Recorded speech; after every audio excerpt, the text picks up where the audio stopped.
कलयुग का वर्णन कर रहे हैं कि मैं जो अपनी आंख पे देखता हूं कि वो नीला आकाश है, उसमें वो खिले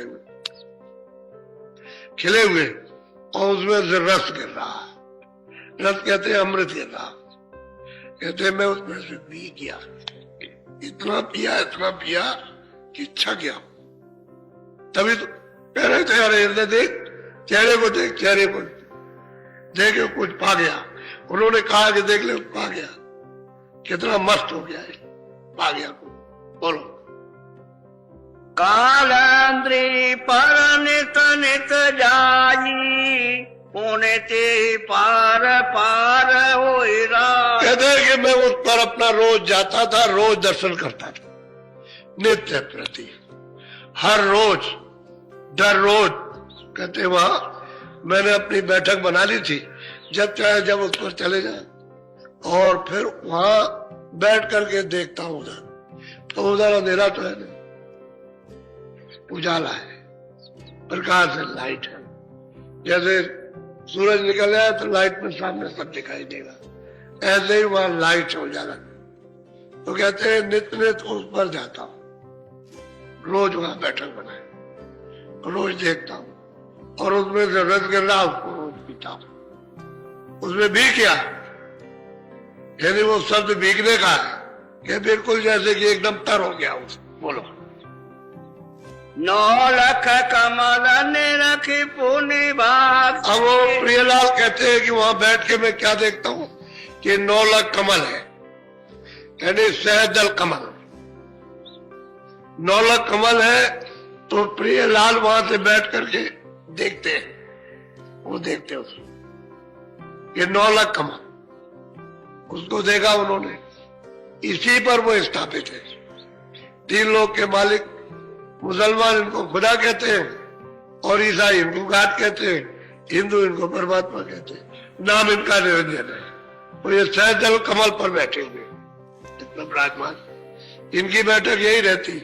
और 3 लोग के मालिक हैं, तो इनके जो चारों तरफ सूक्ष्म लोग, उसके नीचे जो है वो जैसे स्वर्ग में कुंड, वो लिंग लोग, और उसके नीचे ये है मृत लोग, इसको पिंड लोग कहते हैं, और ऊपर वाले को अंड लोग, और उसके ऊपर में सूक्ष्म लोग। ये 3 लोग के मालिक हैं, इनका स्थान सहजल कमल में है।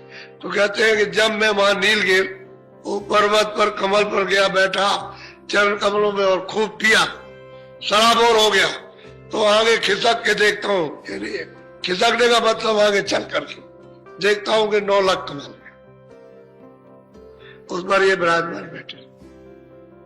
यानी इनका भी ऐसा नहीं, महल है इनका, बहुत सुंदर इनका महल। अगर देख लिया जाए तो बड़े बड़े कहते हैं कि सिर गर्दान हो गए, आगे जाने की इच्छा ही खत्म हो जाती है। इस तरह का इनका दर्शन है, यानी छोटा मोटा दर्शन नहीं है, बहुत दर्शन। इसी को सब लोग देख करके और कहते हैं बस यही सब कुछ और आगे कुछ नहीं है। तो कहते हैं प्रियलाल कि स्वामी मैं उसको देखता हूँ, वो 9 लाख कमल है, उस पर विराजमान, और उनका साक्षात्कार दर्शन है। अभी अपने साधन काल वितरण कर रहे हैं। बोलो सहस कमल के चली गई पावी। इसको कहते हैं सहदल कमल। कहते हैं कि इसके पार, सहदल कमल के पार गई, उस पार, तो उधर में कारण लोग हैं। जब पार जाएगी तो कारण लोग हैं, और यहां पहुंच करके नीचे सब दिखाई देता, नीचे का जितने भी लोग हैं सब दिखाई देगा, कोई बाकी नहीं साहब।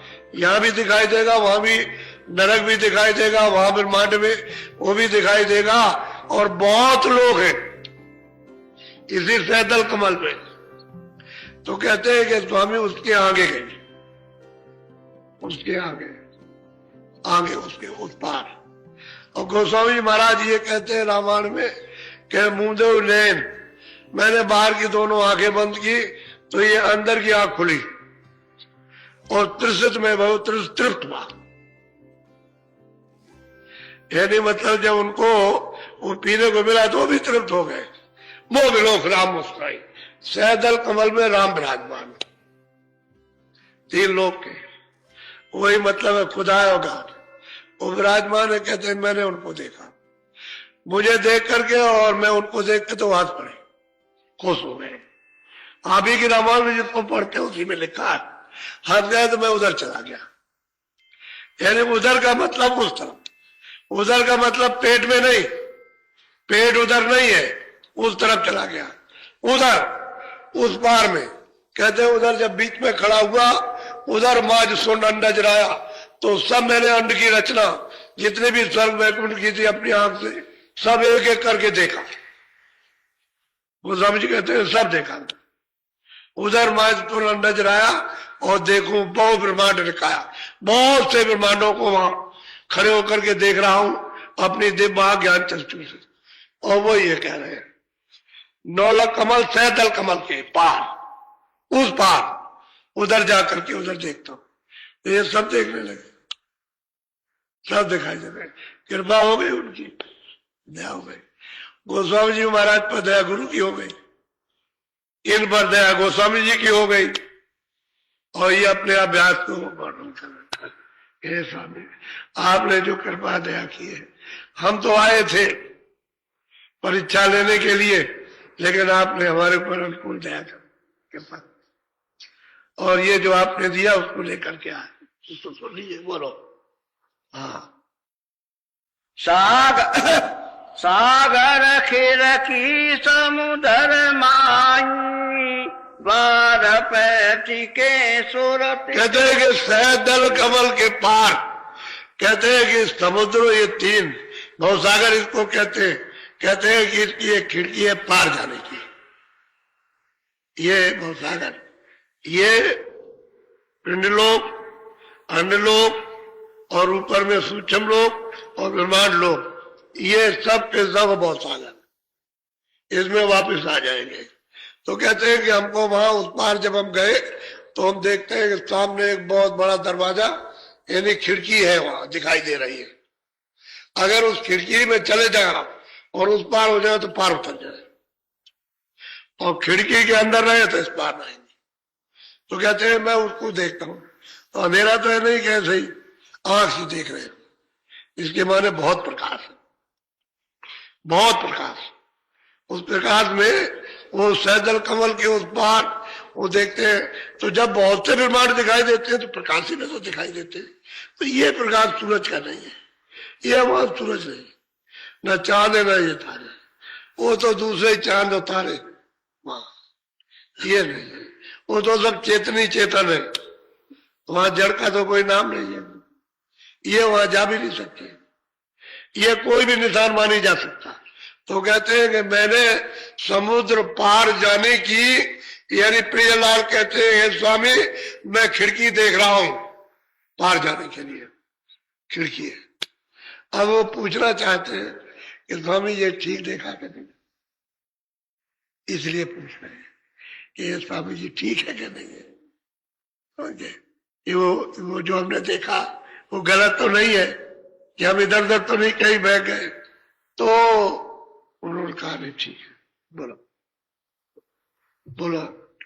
देखा जाए वह अजब तमाशा, सूरत दीन कोई पहुंचे दासा। कहते हैं कि भाई अगर कोई वहां कौन पहुंच सकता है, कि भाई अगर कोई वहां पहुंचा हुआ महात्मा मिल जाए, उसका अगर साथ कर लिया जाए तो वहां पहुंच सकता, बाकी वहां पहुंच नहीं जा सकता।